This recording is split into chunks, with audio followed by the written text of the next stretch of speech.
Hello, my name is Omar Rampersad. It's January 21st, 2019, Monday at 8:06 p.m. in Toronto. So I just went out, and of course, I was harassed in the drugstore. And I was updated that the Chinese have the account, or a Chinese person have the account, and the Muslims subcontracted. So I also heard comments like there is no damn emergency here, quote unquote. She it's not necessary anymore, meaning it's not necessary to pull me in for a mental evaluation. Um, and somebody counter indicated it.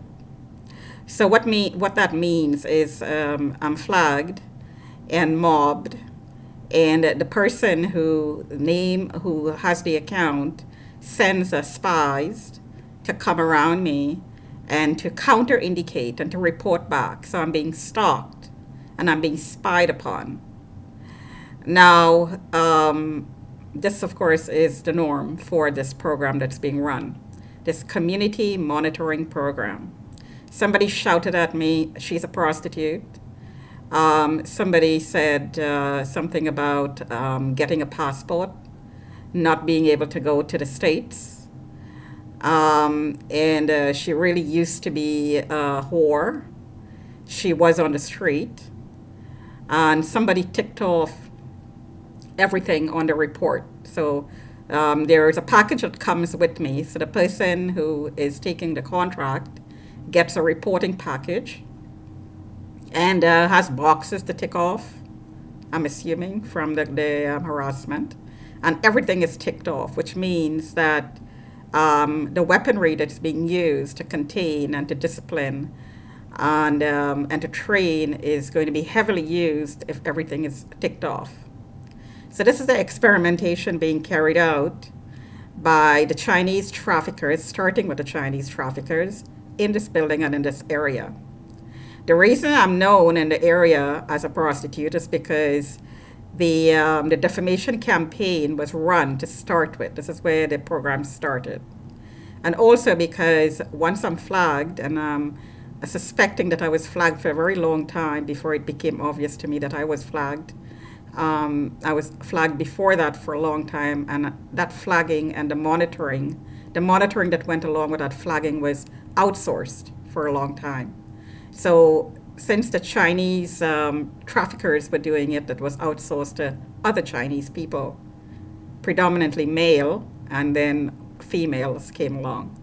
A lot of gay people as well, because the gays like it from the behind, quote unquote, meaning that sodomization is something that they indulge in remotely.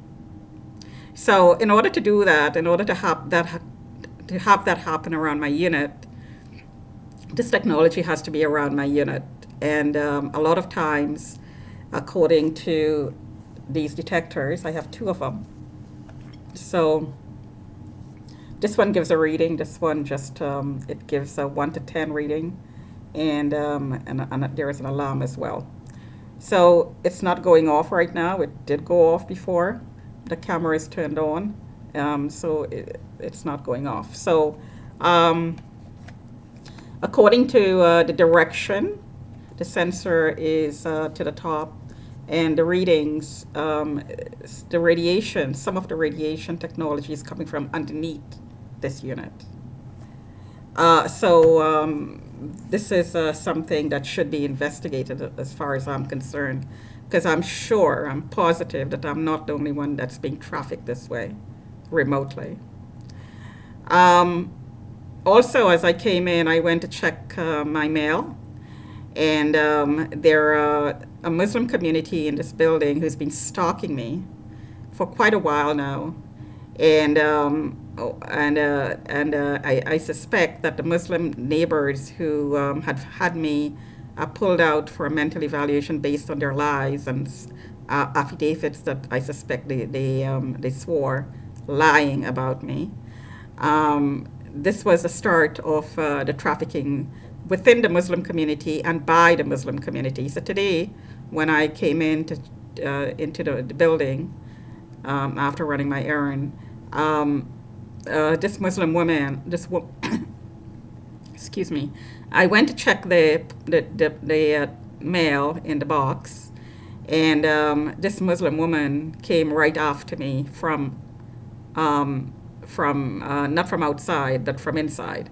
So she took the elevator down, and she came right after me to check her mail. This has happened quite often with this lady, and this lady I suspect swore an affidavit a long time ago about me, lying, saying that I was stalking her and harassing her, when it's just the opposite. I'm suspecting that she's subcontracting for the Muslim community.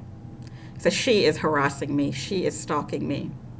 Now, how would she know that I was in the lobby? Well, somebody would have sent her a text message, or there would be a website or a feed or somewhere on the net to access information about my whereabouts, where I am exactly, and where people can come and mob me. And this is exactly what happens in this building. This woman showed up at the side door. I sometimes, a lot of the times, I take the stairs rather than the elevator because I don't want to be alone in the elevator with anybody, although there is a camera. Um, Simply because I get harassed in the elevator and there's no way out. So I take the stairs, and this woman showed up out just outside the stairs several times. So she is tracking me. I was coming in from running an errand. I was checking my mail. She showed up behind me near the mailbox, which meant that I'm suspecting she got a text, or she checked information about my whereabouts because I'm being tracked. And she came down to take a look so she could report on me. Or maybe to say I was tracking her. I don't know. Maybe she did that before. These are the lies, and I'm not being paranoid because I know almost for a fact that she's done this, because she's one of the people who was around when I was pulled out for a mental evaluation, and she had a lot of interactions with the people who I suspect was involved in that process. So if she's involved again, this would be one way that she would be stalking me and monitoring me. Talk to you another time.